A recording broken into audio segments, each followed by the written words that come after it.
दोस्तों, आज की कहानी है मैं मायके की अलमारी खाली नहीं करूंगी। दोस्तों, कहानी शुरू करने से पहले अगर आपने हमारे चैनल को सब्सक्राइब नहीं किया है तो सब्सक्राइब कर लीजिए ताकि आपके पास पहुंचे हर नया वीडियो।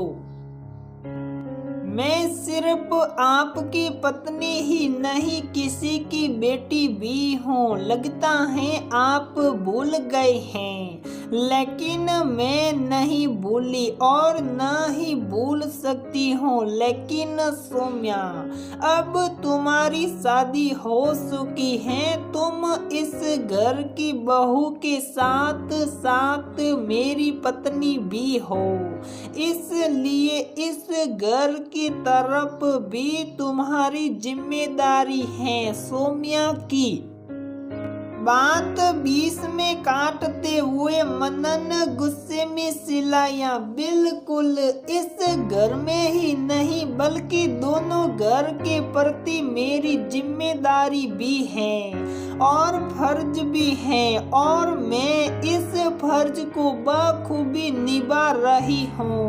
मैं बहू, पत्नी और भाभी होने के साथ साथ किसी की बहन और बेटी भी हूँ, इसलिए सभी के प्रति मेरी जिम्मेदारी और कर्तव्य है। कभी कभी तो मुझे लगता है औरत के लिए उसका ससुराल और मायका समुद्र के दोनों किनारे हैं जो कभी मिल नहीं सकते, जिस कारण औरत अपनी जिम्मेदारी निभाने के लिए कभी इस किनारे पर तो कभी उस किनारे पर अथाह सागर में गोते लगाती रहती है। जो इस गहरे पानी को पार कर जाए तो ठीक, अन्यथा डूब कर रह जाती है।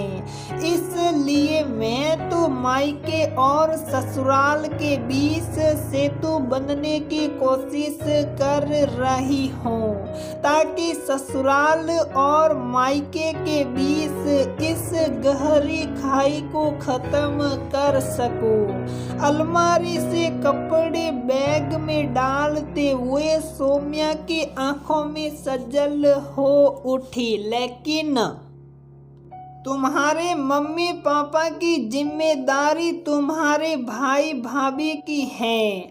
खुद तो वो विदेश में बस गए और तुम्हें यह फर्ज निभाने के लिए छोड़ गए। मनन का पारा 7वें आसमान पर पहुंच गया। मनन, यदि भैया भाभी नौकरी के कारण विदेश में हैं, तो क्या मैं भी मम्मी पापा को छोड़ दूं? हर तीज त्योहार से लेकर माता पिता की संपत्ति में बेटियों का अधिकार होता है, लेकिन फर्ज और जिम्मेदारी में बेटी का सम्मान अधिकार क्यों नहीं? क्या बेटी का सिर्फ लेने का हक है, फर्ज निभाने का नहीं? मनन, यदि तुम इस घर के बेटे हो तो मैं भी अपने मम्मी पापा की बेटी हूँ।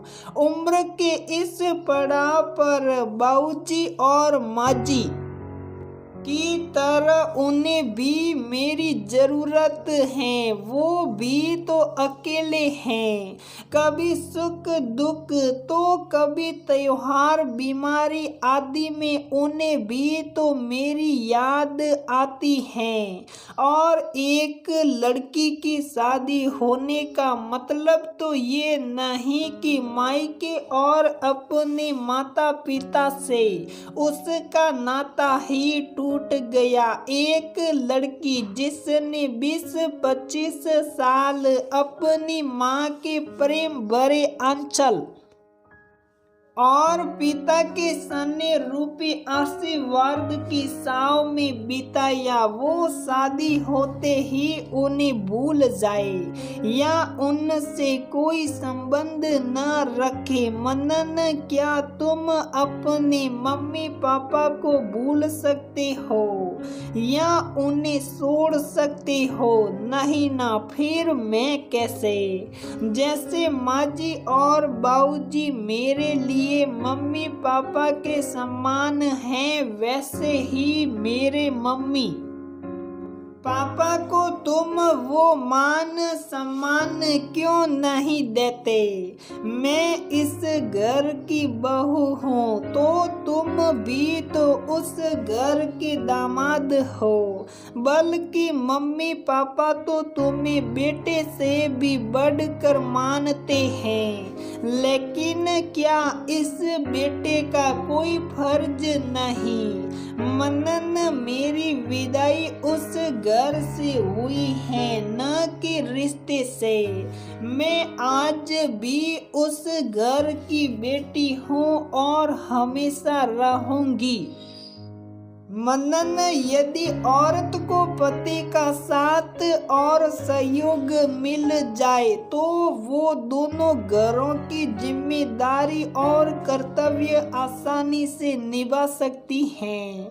हो सके तो मनन तुम भी मेरा साथ दो, अन्यथा मैं तो मायके और ससुराल के बीच सेतु बनने की कोशिश कर रही हूँ। दो टूक जवाब देकर सोमिया अपना बैग लेकर दरवाजे से बाहर निकल गई और मनन एकटक देखता रह गया।